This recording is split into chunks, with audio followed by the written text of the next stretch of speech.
जमानत दस्तावेजों के जमा से बनने वाले मॉर्गेज और बिक्री समझौते से बनने वाले इक्विटेबल मॉर्गेज पर प्राथमिकता रखता है। सुप्रीम कोर्ट का यह लेटेस्ट जजमेंट इसी टॉपिक पे आया है। नमस्कार दोस्तों, आज हम लोग महत्वपूर्ण सुप्रीम कोर्ट के एक फैसले के बारे में बात करने वाले हैं जो कि संपत्ति कानून और मॉर्गेज से जुड़ा हुआ है।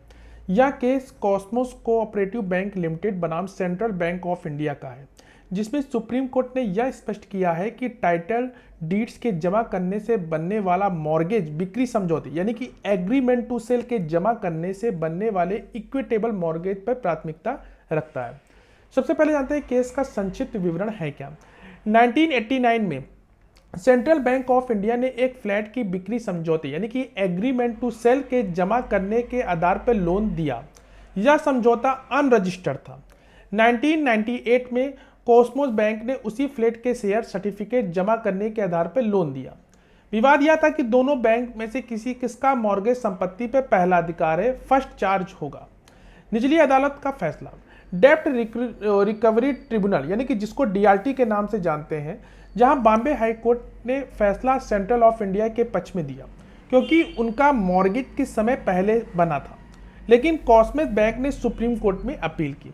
सुप्रीम कोर्ट का क्या फैसला, आइए वो जानते हैं। सुप्रीम कोर्ट ने अपने फैसले में कहा है कि टाइटल डीड्स के जमा करने से बनने वाला मॉर्गेज एक कानूनी मॉर्गेज यानी कि लीगल मॉर्गेज होता है, जबकि बिक्री समझौते के जमा करने से बनने वाला मॉर्गेज केवल एक इक्विटेबल मॉर्गेज होता है।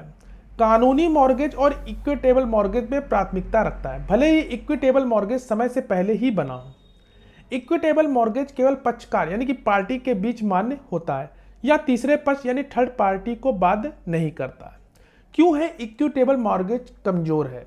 इक्विटेबल मॉर्गेज संपत्ति पे कोई कानूनी चार्ज यानी कि लीगल चार्ज नहीं बनता है।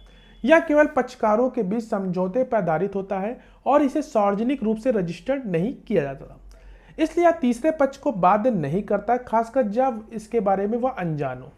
सुप्रीम कोर्ट की टिप्पणी। कोर्ट ने कहा कि ट्रांसफर ऑफ प्रॉपर्टी एक्ट 1882 की धारा 58 का सब क्लॉज ई के तहत टाइटल डीड के जमा करने में बनने वाला मॉर्गेज एक कानूनी मॉर्गेज होता है, जबकि इक्विटेबल मॉर्गेज केवल पक्षकारों के इरादे पे यानी कि टेंशन पे आधारित होता है। तो ओवरऑल कंक्लूजन ये निकला दोस्तों कि सुप्रीम कोर्ट ने कॉस्मोस बैंक के पक्ष में फैसला सुनाया और शेयर सर्टिफिकेट के जमा करने से बनने वाला जो कानूनी मॉर्गेज सेंट्रल बैंक के इक्विटेबल मॉर्गेज पे प्राथमिकता रखता है। तो सबसे ज्यादा महत्वपूर्ण सवाल ये आता है कि क्या इक्विटेबल मॉर्गेज तीसरे पक्ष को बाध्य रखता है। दूसरा इंपॉर्टेंट क्वेश्चन आता है कि कानूनी मॉर्गेज और इक्विटेबल मॉर्गेज में क्या अंतर है। तो दोस्तों, यह फैसला संपत्ति कानून और बैंकिंग सेक्टर के लिए महत्वपूर्ण है। अगर आपको यह जानकारी उपयोग में लगी हो तो इस वीडियो को लाइक करिए, शेयर करें और हमारे चैनल को सब्सक्राइब करना ना भूलें। इस जजमेंट का केस टाइटल मैं डिस्क्रिप्शन बॉक्स में दे दूंगा, आप जाके उसको पढ़ सकते हैं। अगर आपको किसी केस से कोई भी क्वेरी हो, डायरेक्ट कॉल पे भी अपना अपॉइंटमेंट बुक करा सकते हैं। उसका नंबर स्क्रीन और डिस्क्रिप्शन बॉक्स में दिया है। मिलते हैं एक नेक्स्ट वीडियो में, तब तक के लिए धन्यवाद।